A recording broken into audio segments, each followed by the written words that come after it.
Good morning, students. BSc first year classes will start now today along with the new chapter.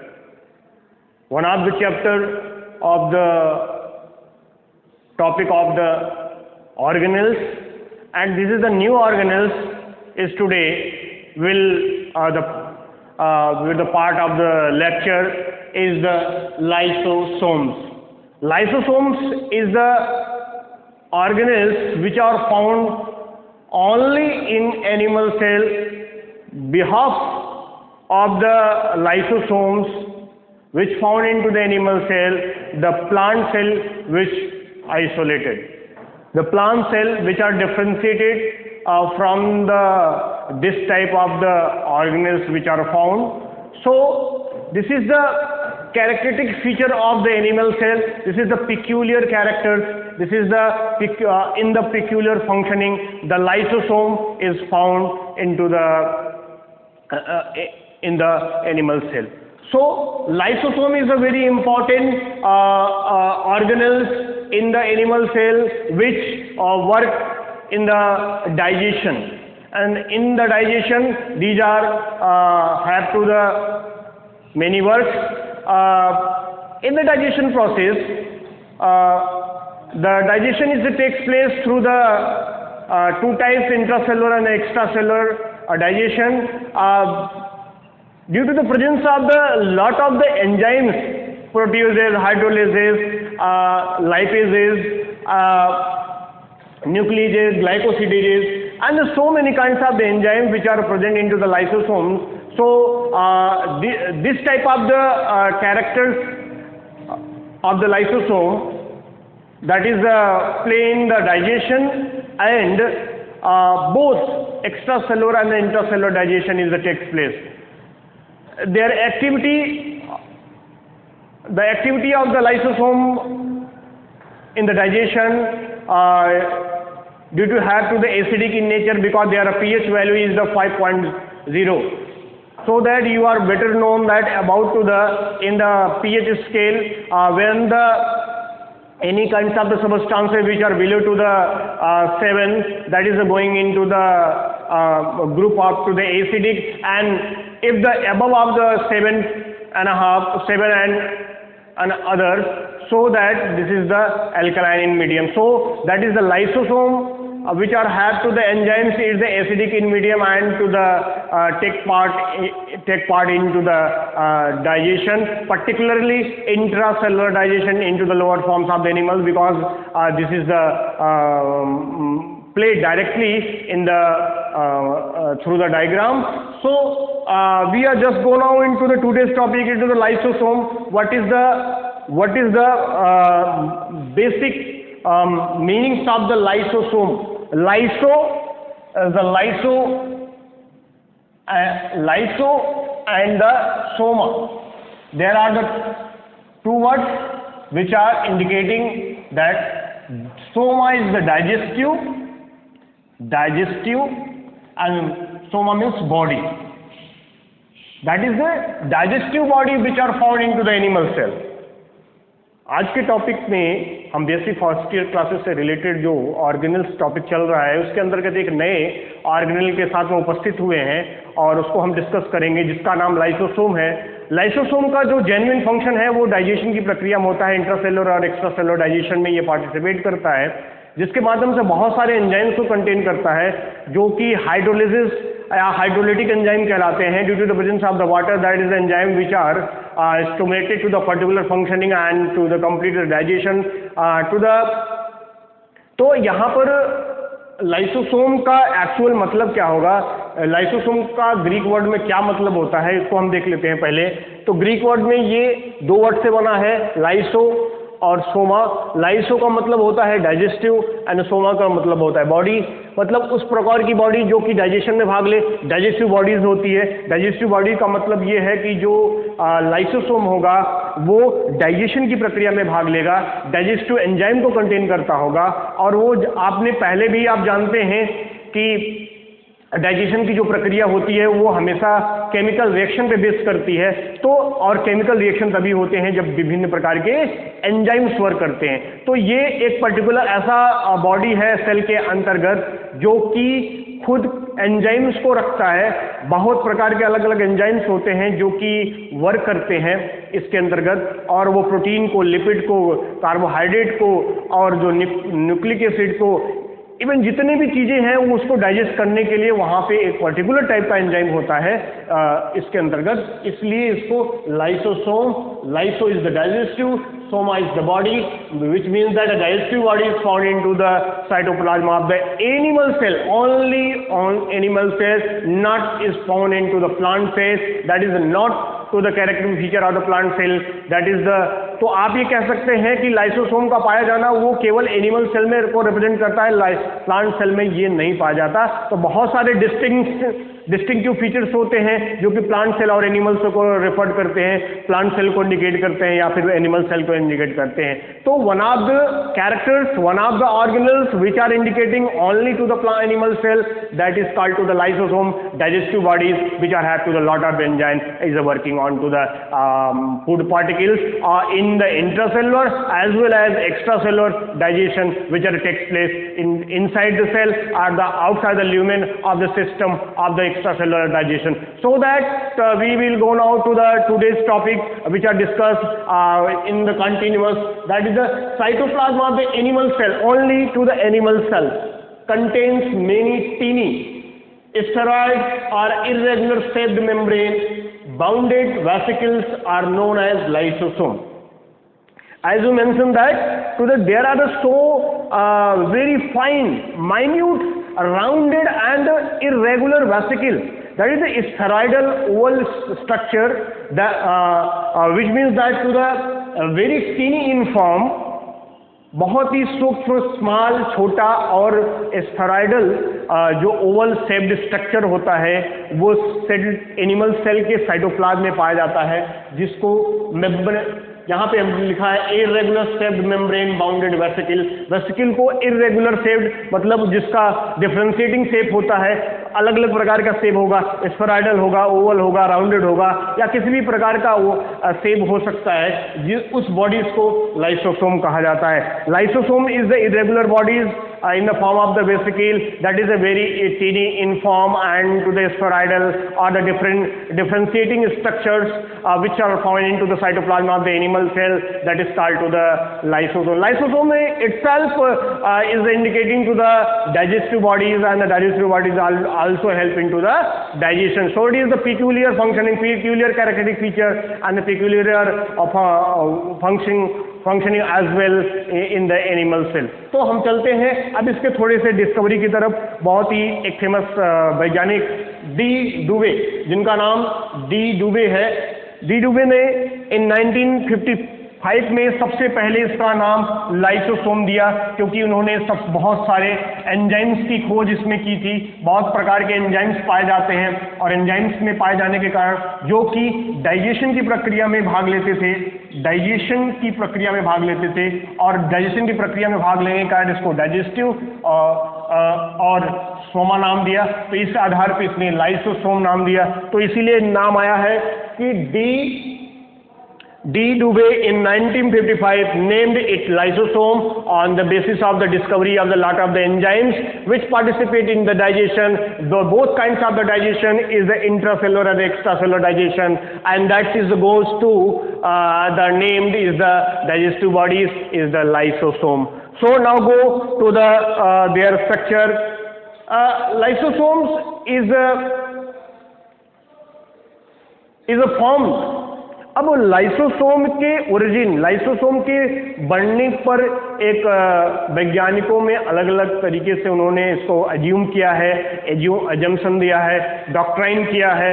Doctrine ये अलग अलग आया है कि जो इसकी हाइपोथेसिस है कि इसका निर्माण कैसे हुआ है वो हम समझ लेते हैं। जैसा मैंने पिछले कुछ ऑर्गेनल्स के संबंध में ये भी बताया है कि अलग अलग ऑर्गेनल्स जैसा कि nuclear membrane, endoplasmic reticular, lyso Golgi bodies और फिर लाइसोसोम, इस प्रकार से इसका उत्पत्ति हुआ है एवोल्यूशन के आधार पे या फिर ग्रेजुअल प्रोसेसेस में। तो यहाँ पे देखेंगे, सबसे पहले हम समझते हैं कि जो लाइसोसोम है उसकी ओरिजिन हम डायग्राम के माध्यम से थोड़ा समझते हैं कि ओरिजिन दो प्रकार की मानी जाती है।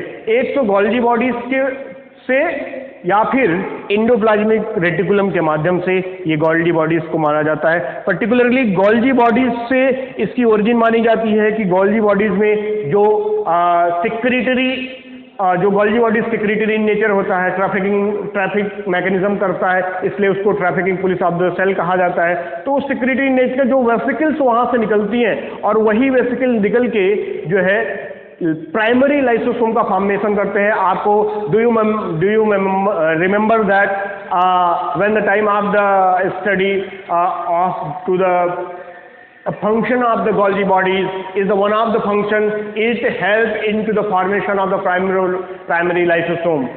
प्राइमरी लाइसोसोम को बनाने में ये जो गोल्जी बॉडी जो है मदद करता है। तो इसका मतलब क्या हुआ कि प्राइमरी लाइसोसोम का जो फॉर्मेशन होता है, जो वेसिकल्स निकलती हैं गोल्जी बॉडी से, वो ही लाइसोसोम का निर्माण करती है। वो चूंकि सेक्रेटरी नेचर होती है, एंजाइम्स को, हार्मोन्स को और जो प्रोटीन्स को, जो भी चीजें वहां से जानी होती है वो निकालती हैं। तो यहाँ पे देखें इंडिकेट किया गया है, revealed, this is the revealed that to the kinds of the hypothesis that is the origin of lysosome from to the Golgi bodies, that is the vesicle, and that's vesicle which are is formed to the primary lysosome. This is the primary lysosome. तो हम मानते हैं कि Golgi bodies से इसका निर्माण हुआ है, गोल्जी बॉडीज से इसका फॉर्मेशन हुआ है और इसी के आधार पे वो वेसिकल फॉर्म से निकला है। तो वेसिकल्स फॉर्म में ये निकल के प्राइमरी लाइसोसोम के फॉर्म में है। इसकी क्या फंक्शनिंग है देखिए, यहाँ पे हमने क्या बनाया है, न्यूक्लियस है जिसको हमने ऐसे इंडिकेट किया है। ये this is the nuclear membrane और इस न्यूक्लियर मेम्ब्रेन से एसोसिएट किया क्या है, एंडोप्लाज्मिक रेटिकुलम, जिसपे राइबोसोम पाई जाती है। Due to the presence of the ribosome is called to the rough endoplasmic reticulum. ये RER बोला जाता है, राइबोसोम पाया जाता है। तो ये एक हाइपोथेसिस है जिसके आधार पे हम इसकी ओरिजिन को समझ सकते हैं, इसके स्ट्रक्चर को समझ सकते हैं कि ये कैसे बना होगा। क्योंकि ये क्या है, इरेगुलर स्फेरॉइडल बॉडीज है, टेनी शेप्ड स्ट्रक्चर होता है, बहुत ही छोटा होता है, स्मॉल होता है, लेकिन डाइजेस्टिव जूसेस को, डाइजेस्टिव एंजाइम्स को कंटेन करने के आधार पे इसको जो है डाइजेस्टिव बॉडीज बोला जाता है। पर्टिकुलर इसका जो नेम है वो लाइसोसोम कहा गया है। तो हमने ये जान लिया कि गोल्जी बॉडीज और यहाँ पे पाए जाने वाले जो कि ऑर्गेनेल्स होते हैं जो साइटोप्लाज्म में पाए जाते हैं, वहीं से उसका निर्माण हुआ होता है। तो आगे हम चलते हैं कि जो इसका शेप क्या होगा। हम डायमीटर में इसका शेप जो मानते हैं, अगर हम इस प्रकार से इसका शेप माने तो 0.5 जो है मीटर का ये माना जाता है। 0.5 मीटर माइक्रोन मीटर में ये आता है। तो इस प्रकार से 0.5 metre spheroidal bodies which are found. अब मैंने जैसा बताया कि the lysosome which are have to the various kinds of the enzyme, that is the proteases, nucleases, glycosidases, phospholipases and phosphatases. तो ये बहुत अलग अलग प्रकार के एंजाइम्स रहते हैं जो कि प्रोटीन को, कार्बोहाइड्रेट को, लिपिड को, प्रोटीन्स को, इन जो न्यूक्लिक एसिड को डाइजेस्ट करने के लिए उसमें पाए जाते हैं। तो वो सारे एंजाइम्स पाए जाते हैं। और सबसे बेसिक बात है, सबसे इंपॉर्टेंट बात ये है कि ये एसिडिक इन नेचर होते हैं, क्योंकि पीएच स्केल पे जब इसकी स्केलिंग की जाती है तो मैंने पहले भी बताया कि 7 न्यूट्रल होता है और 7 के आधार पे यहाँ पे हम ये कह सकते हैं कि जो है यहाँ पर ये 7 के नीचे जाएगा, 5 तक इसका pH वैल्यू होता है। तो pH वैल्यू 5 के होने पर ये एसिडिक इन नेचर होता है, एसिडिक फॉर्म में होता है। और एसिडिक फॉर्म में होने के कारण इसको जो है एसिडिक एंजाइम्स बोला जाता है। और क्योंकि ये क्या है, डाइजेशन में पार्टिसिपेट कर रहा है, और डाइजेशन में पार्टिसिपेट करने के कारण इसको क्या बोलेंगे, ये हाइड्रोलिसिस एंजाइम की उपस्थिति में हाइड्रोलिसिस, क्योंकि हाइड्रोजन वाटर की हाइड्रोलिसिस बोलते हैं, हाइड्रोलिसिस या फिर हाइड्रोलिटिक एंजाइम, हाइड्रोलिटिक एंजाइम बोला जाता है, लिटिक एंजाइम। तो इसकी उपस्थिति में ही वो जो है वर्क कर पाएगा, वो जो है फंक्शनिंग कर पाएगा, जिसके आधार पे हम ये कह सकते हैं कि जो इसका लाइसोसोम का जो वर्क होता है वो वाटर की उपस्थिति में, वाटर के साथ में इसका वर्क किया जाता है। तो जैसा कि आपने कभी फिजियोलॉजी के केस में डाइजेशन की प्रक्रिया पढ़ी होगी, तो वहाँ पे जो भी आप भोजन के रूप में आप जो भोजन लेते हैं वो जो डाइजेस्ट होता है, और डाइजेशन की प्रक्रिया विभिन्न प्रकार के स्टेप में होते हुए एंजाइमेटिक एक्शन के माध्यम से होता है। प्रोटीन के लिए अलग, प्रोटीन को डिग्रेड करने के लिए अलग प्रोटीन होता है, एंजाइम होता है। कार्बोहाइड्रेट को डिग्रेड करने के लिए अलग एंजाइम होता है, और लिपिड को करने के लिए अलग होता है। न्यूक्लिक एसिड को डिग्रेड करने के लिए अलग होता है। तो यूँ कहें कि अलग अलग प्रकार के डाइजेस्टिव जो सब्सटेंसेस होते हैं उनको डिग्रेड करने के लिए अलग अलग पर्टिकुलर एंजाइम होते हैं, और जो कि हाइड्रोलिसिस एंजाइम कहलाते हैं। एंजाइम्स बहुत प्रकार के होते हैं, 6 प्रकार के होते हैं, और one of the 6 type of the enzyme in which one of the enzymes is the hydrolysis enzyme, and this enzyme is the working during to the water molecules which are the so that, तो ये hydrolysis enzyme कहलाए, और इसकी हमने आपको विशेषता बतलाई। तो चूंकि क्या है कि लाइसोसोम डाइजेशन की ही प्रक्रिया में भाग लेगा, क्योंकि ये इसका नाम ही डाइजेस्टिव बॉडीज पड़ा है, तो बहुत सारे एंजाइम्स को कंटेन करने के कारण ये इसको बोला गया। तो अब इस लेवल के, इस आधार पे हम ये कह सकते हैं कि जो लाइसोसोम है वो पॉलीमॉर्फिज्म को शो करता है। पॉलीमॉर्फिज्म का मतलब, पॉली मतलब मेनी, और मॉर्फिज्म मतलब मॉर्फोलॉजी, तो विभिन्न प्रकार के शेप को रिप्रेजेंट करता है। मतलब क्या, इसका मतलब ये है कि आप ये कह सकते हैं कि ये अलग अलग फॉर्म्स होते हैं लाइसोसोम के, अलग अलग स्ट्रक्चर्स होता होगा, अलग अलग मॉर्फोलॉजी होगी। अलग अलग स्ट्रक्चर और मॉर्फोलॉजी का सेंस ये है कि उसका शेप भी during to the functioning change होगा। तो यहाँ पे मैंने लिखा है the lysosome show polymorphism in different cell type and even within a single cell. तो लाइसोसोम जो है वो पॉलीमॉर्फिज्म को शो करता है विभिन्न प्रकार के सेल में। जो हमारी एनिमल सेल होती हैं, जो अलग अलग एनिमल सेल मतलब बॉडी के जो विभिन्न प्रकार की जो सेल है, जो विभिन्न प्रकार के पर्टिकुलर ऑर्गन्स को कॉन्स्टिट्यूट किया है, या ऑर्गन्स के कॉन्स्टिट्यूशन में ये जो पाया जाता है वो अलग अलग प्रकार का होता है, और वो अलग अलग प्रकार के फंक्शनिंग को शो करता है। तो यहाँ पे different cell type and even within a single cell which are found to the lysosome which show to the polymorphism is a many type of the morphology, many type of the shape, अलग अलग प्रकार के shape को contain करेगा, अलग अलग प्रकार के फीचर्स को बनाएगा, अलग अलग प्रकार के स्ट्रक्चर को बनाता है। तो जैसा हम नाम से आपको बताते हैं, जैसे primary lysosome, secondary lysosome, autophagosomes, residual bodies. देखिए ये कुछ नाम्स हैं जो कि उसके टाइप और उसके पॉलीमॉर्फिज्म को, उसके विभिन्न प्रकार के शेप को, मतलब स्ट्रक्चर को शो कर रहे हैं। ये विभिन्न प्रकार के स्ट्रक्चर उसके विभिन्न प्रकार के जो स्टेट्स होते हैं डाइजेशन के समय में, उस समय ये बनते हैं, और इसी के आधार पे इसको प्राइमरी, सेकेंडरी, ऑटोफैगोसोम्स और रेजिडुअल बॉडीज में क्या कहते हैं, प्रक्रिया में नाम दिया जाता है। एक बात और समझने वाली है,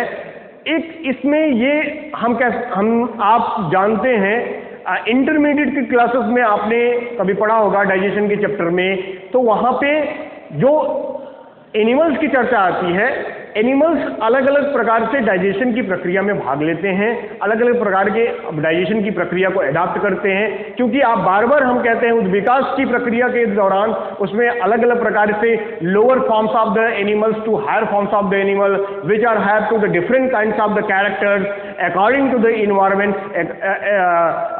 due to the presence of the adaptation process, so that to the digestive organs is also going into the complex one from to the simple through the protozoa to the mammals, so that to the intracellular on the basis of these kinds of the organs from to the lower forms of the animal to the higher, that is the intracellular and extracellular digestion is takes place. Intracellular digestion is referred to the inside the digestion takes place with the help of the enzymes when the animals which are takes to the food in the form of the vacuoles, and that's to the primary lysosome which are formed by the ER formed by the ER, and to the also assume that to the Golgi bodies, and that's to form to the phagosomes, and that's to the secondary lysosome. But we are go now to the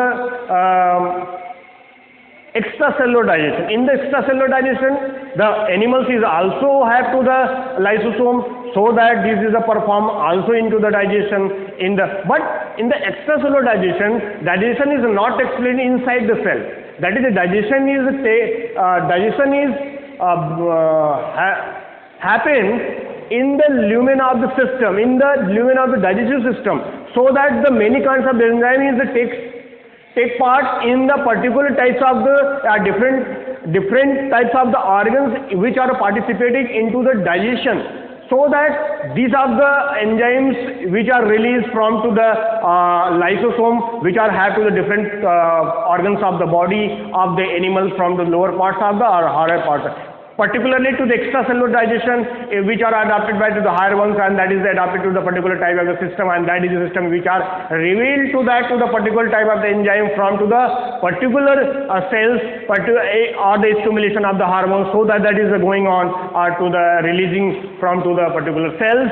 अब यहाँ पे कहने का मतलब ये है कि अलग प्रकार के ऑर्गन्स में जो कि ये लाइसोसोम रहता है, वहाँ पे एक्स्ट्रा सेलुलर डाइजेशन की प्रक्रिया में जो एंजाइम्स निकलते हैं वो वहाँ से निकलते हैं सेल के स्टिमुलेशन से। सेल का जो स्टिमुलेशन होता है वो किसी भी विशेष प्रकार के हार्मोन से या एंजाइम से होता है, वो वहाँ से निकल के इस एक्स्ट्रा सेलुलर डाइजेशन में पार्टिसिपेट करते हैं। तो पूरी की पूरी जो प्रक्रिया हम कह रहे हैं बार बार, वो किसके माध्यम से हो रही है? लाइसोसोम के माध्यम से हो रही है। लाइसोसोम ही वो वहाँ पे रोल प्ले करता है। तो हम इस डायग्राम के माध्यम से, जो कि हमने यहाँ पे ग्राफिक्स या डायग्राम रिप्रेजेंट किया है, उसके माध्यम से हम समझते हैं।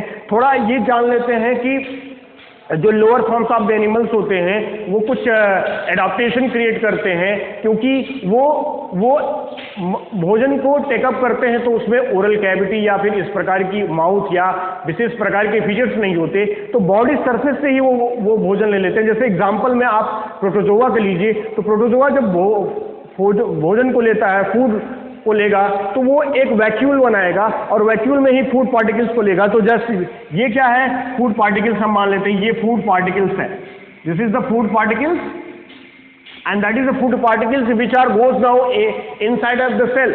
That is the cell is approach which are the food particles in the exterior side.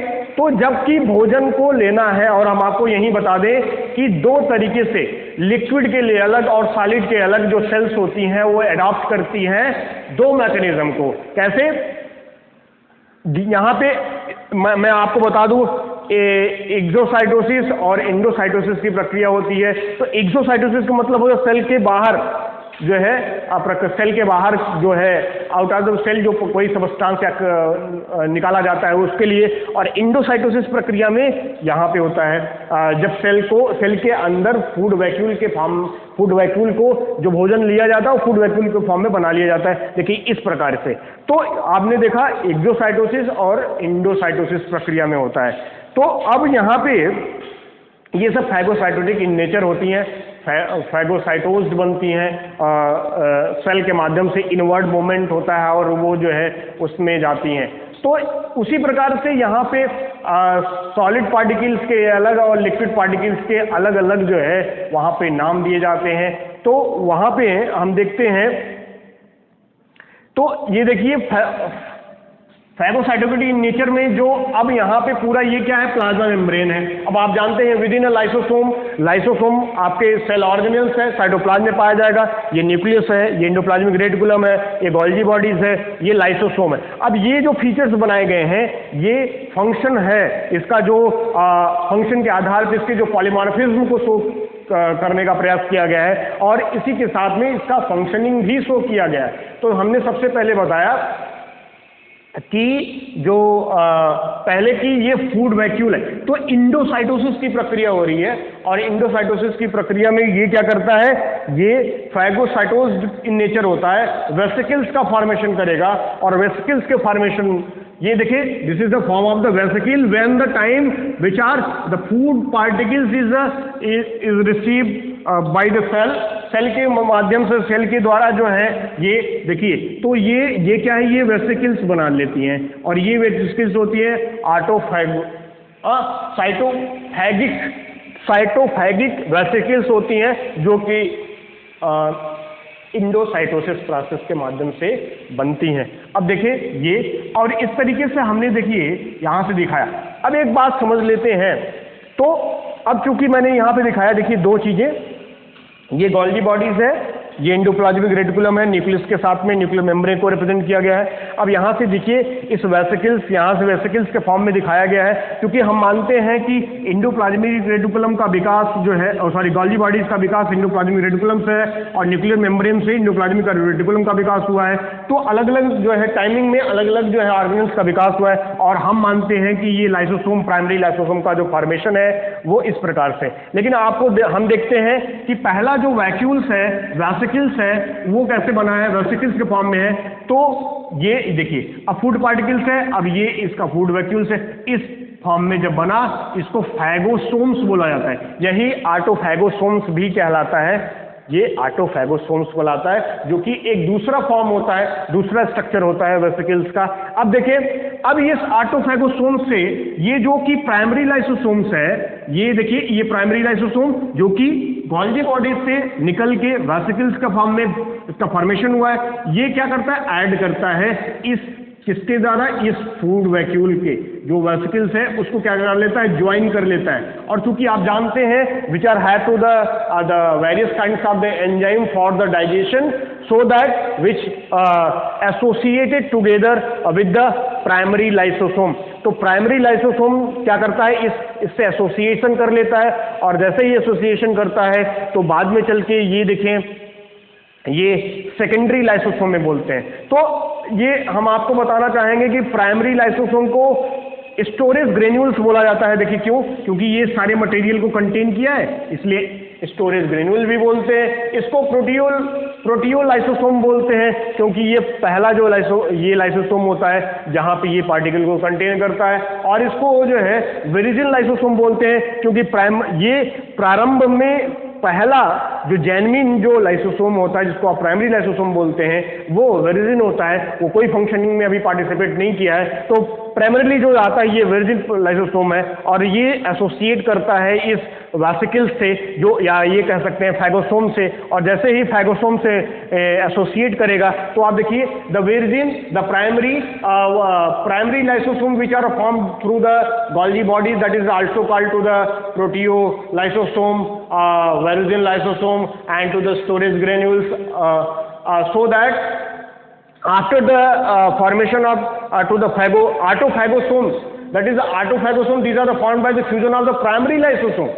Primary fusion of the primary lysosome is also called to the autophagosomes, and that when the autophagosomes and to the primary lysosome which are joined together is formed the secondary lysosome। अब चूंकि ये enzyme को contain किया है और ये जब association बनाता है ऑटोफैगोसोम से, तो सेकेंडरी लाइसोसोम में ये क्या हो जाता है, कन्वर्ट हो जाता है। सेकेंडरी लाइसोसोम में ये क्या कहते हैं, चेंज हो जाता है। अब ये सेकेंडरी लाइसोसोम है जो कि क्या कहते हैं कि इस प्राइमरी लाइसोसोम सेकेंडरी हो गया, इसको हेट्रोफैगोसोम और फिर ऑटोफैगोसोम्स बोलते हैं। तो ऑटोफैगोसोम्स जो है, ये ऑटोफैगोसोम्स है जो कि कुछ गोल्गी बॉडीज को, माइटोकॉन्ड्रिया को, इन सारी चीजों को भी कंटेन करते, कुछ पार्ट इसमें भी होते हैं।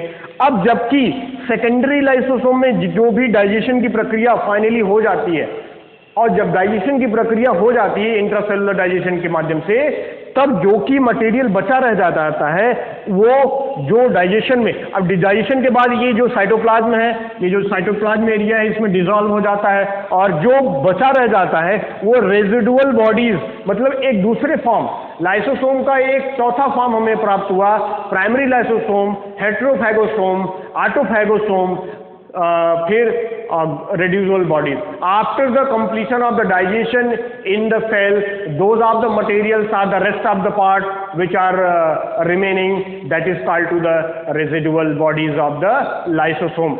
Lysosome का ये residual bodies या residual form बोलते हैं, और इसके बाद ये सेल से एक्सोसाइटोसिस प्रोसेस के माध्यम से ये देखें ये बाहर कर दिया जाता है through out of the body, out of the cells जो है ये यहाँ से निकाल दिया जाता है. उसी परिप्रेक्ष्य में for the prospective for the origin, that is the primary lysosome, then to the autophagosome, these are the primary lysosome, after that to the formation of the after the joining of these vesicles, that is formed to the secondary and autophagosome. So that is going into the outer side through the exocytosis process, and through the exocytosis process that is to the. तो यहाँ पे आपने देखा कि जो lysosome है वो अलग अलग फॉर्म में बनता जा रहा है, और अलग अलग फॉर्म तब बन रहा है जबकि अलग अलग जो है प्रक्रियाएं हो रही हैं. पहले प्रोसेस में इंडोसाइटोसिस और फैगोसाइटोसिस इन नेचर में वेसिकल्स का फॉर्मेशन करती हैं, और इस वेसिकल्स के फॉर्मेशन से ये फैगोसोम्स का फॉर्मेशन करती हैं, और फैगोसोम के फॉर्मेशन के बाद जो है हेट्रोफैगोसोम के फॉर्मेशन में ये जो प्राइमरी लाइसोसोम के साथ में जुड़ती है तो ये जो है हेट्रोफैगोसोम बनाती है. अब जबकि ये जो है लाइसोसोम कुछ some of the parts of the cell organelles को और भी कंटेन करने लगी, तो उसको ऑटोफैगोसोम्स बोलते हैं. हम बताएंगे क्या है ऑटोफैगोसोम. और उसके बाद जब after the digestion, completion of the digestion, the rest remaining parts which are present, that is called to the residual parties. These are go outside of the cell. So that is this is the functioning, this is the origin, and that is the association, and that's to the participation of to the lysosome and their form. इसके आधार पे ही polymorphism का representation इसका किया जाता है, जिसके आधार पे हम ये कह सकते हैं कि इसका जो रोल है वो उसके अलग अलग फंक्शनिंग पे है. तो मैंने जैसा बताया कि इंट्रासेलुलर मैकेनिज्म और एक्स्ट्रासेलुलर जो मैकेनिज्म डाइजेशन का होता है उसमें ये रोल प्ले करता है. अब इसमें देखते हैं कि ये जो इसका मेनली फंक्शन क्या है, इसका मेन फंक्शन क्या होता है. तो देखिए जैसा मैंने बताया कि इंट्रासेलुलर एक्स्ट्रासेलुलर डाइजेशन करता है. तो इंट्रासेलुलर डाइजेशन में विद इन अ सेल, जैसा मैंने एग्जांपल दिया अमीबा में या फिर जो लोअर फॉर्म्स ऑफ एनिमल्स होते हैं जो कि इंडोसाइटोसिस प्रोसेस के माध्यम से और एक्सोसाइटोसिस प्रोसेस के माध्यम से जो डाइजेशन की प्रक्रिया विद इन सेल और ये लाइसोसोम के मदद से कर लेते हैं उसको बोला जाता है. और जो एक्स्ट्रा सेलुलर डाइजेशन होता है वहां पर भी पार्टिसिपेट करेगा, बट वहां से एंजाइम को रिलीज करना पड़ता है, और ल्यूमेन ऑफ द सिस्टम जो डाइजेस्टिव सिस्टम होता है हमारा वहां पे वो रोल प्ले करता है. उसी प्रकार से जो फॉरेन पार्टिकल्स बाहर से आता है उसको डाइजेशन में डाइजेस्ट करने के लिए ये हेल्पफुल होता है. तो कह सकते, लेकिन क्योंकि ये क्या है, मैंने कहा ऑटोफैगोसोम्स के रूप में भी होता है. ये इतना क्या कहते हैं लाइसोसोमल ग्रेन्यूल्स है, ये लाइसोसोम बहुत सारे एंजाइम्स को कंटेन करता है और इतना इंटेंसिव होता है कि ये ऑटोफैगोसोमिक इन नेचर होता है और सुसाइडल बैग कहता है सेल का. This is also called to the suicidal bag of the cell because if do not have if you don't want to that about to the any kinds of the substances of the in the form of the food, that time to the lysosome which are releasing to the enzyme, and that is to dissolve to the all body cells. Cell की जितनी भी bodies होती है उसको ही गलाने लगता है, उसी को डिसॉल्व कर देता है. इसके कारण इसको बोला जाता है कि सेल को ये सुसाइड करा देता है, खुद डिसॉल्व करा देगा, क्योंकि इसमें ये जो है पूरे के पूरे एसिडिक एंजाइम्स होते हैं जो कि बहुत ही तीव्र होते हैं, बहुत ही इंटेंसिव होते हैं. तो इस प्रकार से हमने देखा कि अलग अलग फंक्शन के आधार पे, अलग अलग मैकेनिज्म के आधार पे, अलग अलग फीचर के आधार पे और ये प्रोसीडिंग के आधार पे अलग अलग मार्फोलॉजी हमने देखी, जिसको पॉलीमॉर्फिज्म बोला गया है. जैसा मैंने यहाँ पे लिखा भी है कि इसके जो विभिन्न प्रकार हैं पॉलीमॉर्फिज्म के अंतर्गत, primary lysosome, heterophagosome, autophagosomes and residual body. तो प्राइमरी लाइसोसोम क्या हुआ, जो कि न्यू वर्जिन जो है या फिर प्रोटियोल प्रोटियो जो लाइसोसोम जो निकलता है उसको बोला जाता है। जब हेटेरोफैगोसोम तब बोला जाता है जब वो प्राइमरी लाइसोसोम से जुड़ जाता है। अब थोड़ा सा देखें, हम यहाँ पे बनाते हैं, जैसा कि पहला क्या होगा, ये जो गोल्गी बॉडी से रिलीज हो रहा है, तो ये प्राइमरी लाइसोसोम है, ठीक है, एंजाइमेटिक एंजाइम्स को कंटेन किया है।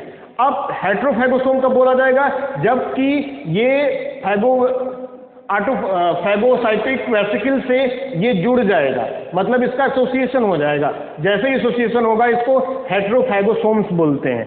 और जबकि ये आफ्टर द डाइजेशन की प्रक्रिया में कंप्लीट हो जाएगा और जब रेस्ट ऑफ द पार्ट बचेगा तो उसको रेजिडुअल बॉडीज बोलते हैं। और जबकि डाइजेशन के दौरान डाइजेशन की प्रक्रिया हो रही है, जब डाइजेशन की प्रक्रिया हो जाती है तो कुछ ऑटोफैगोसोम्स बोलते हैं, जैसा मैंने बताया कि माइटोकॉन्ड्रिया है, गोल्गी बॉडीज है, एंडोप्लाज्मिक रेटिकुलम है, उसके साथ में जब ये पाया जाता है तो ये ऑटोफैगोसोम्स कहलाता है। और मैंने कहा कि ये this is also called to the suicidal bag of the cell because these are have to the acidic enzyme and that is a more intensive and more rapid in condition, more injurious to cell itself. तो इस प्रकार से ये पूरा का पूरा जो है लाइसोसोम को हमने रिप्रेजेंट किया, लाइसोसोम को हमने जाना, उसके स्ट्रक्चर को जाना, उसके फंक्शन को जाना, उसके पॉलीमॉर्फिज्म को जाना, वो किन प्रक्रियाओं में भाग लेता है, कहाँ कहाँ भाग लेता है, उसको हमने जाना। उसके आधार पे हम कह सकते हैं कि इन सारी प्रक्रियाओं को करने के आधार पे ही इसके पॉलीमॉर्फिज्म को रिप्रेजेंट किया गया है। इसके स्ट्रक्चर, चूंकि मैंने पहले भी बताया कि ये स्फेरॉइडल बॉडीज होता है, ओवल शेप्ड हो सकता है, तो इसका कोई पिक्यूलियर स्ट्रक्चर नहीं होता, इसका लगातार स्ट्रक्चर चेंज होता रहता है ड्यूरिंग टू द मैकेनिज्म। और इस आधार पे हम जो है ये एक और ऑर्गेनेल्स को हमने आज देखा जिसका नाम लाइसोसोम था, डाइजेस्टिव बॉडीज था, और एंजाइमेटिक एक्शन करके डाइजेशन की प्रक्रिया में इंट्रासेलुलर और एक्स्ट्रासेलुलर डाइजेशन की जो प्रक्रिया होती है उसमें इसने पार्टिसिपेट करता है।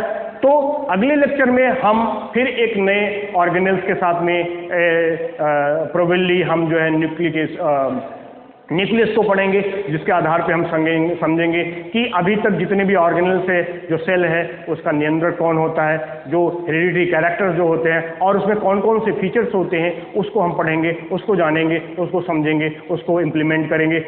तो आज के टॉपिक में बस इतना ही, जो कि लाइसोसोम के स्ट्रक्चर और फंक्शन से जुड़ा था। तब तक के लिए धन्यवाद, थैंक यू।